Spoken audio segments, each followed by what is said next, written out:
Within our burn plan, we have a prescription that the temperature can only be so high, the wind speed can only be so high, the humidity can only be so high, and that's for safety, so everybody stays safe. With the burn plan, you write down what you're going to do. Have a prescribed fire to get rid of cedar trees. Where? You list the land description of where you're going to have it. When? How? It's definitely more than the back of an envelope. It's about a 20-page burn plan. And there's a lot that goes into it. Rod is going to go over here and he's going to watch to make sure the fire doesn't jump this black line. You're going to be over here making sure whatever. And it tells you exactly what you're going to do and what you're expected to do and when you're going to do it.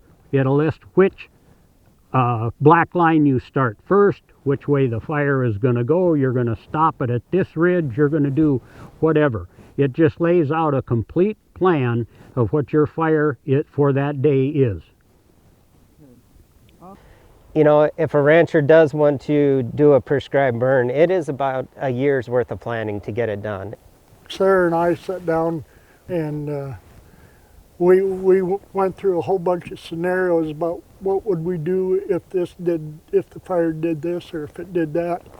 It's about at minimum 3 to 4 field visits. We GPS the area. We need to figure out our escape routes, our ignition plan, where gates are, where water facilities are, what kind of wind we're going to look at that day. If there's any hazard spots, somebody's house or other corrals, there's a enormous amount of planning that goes into a prescribed burn. So yeah, you got to go through that, and you got to have a plan, a prescription, and pretty much follow it if it's at all possible. It's a slow process. We've got to change people's mindset of not being scared of fire. Respect it. Know what you're doing, but it can work.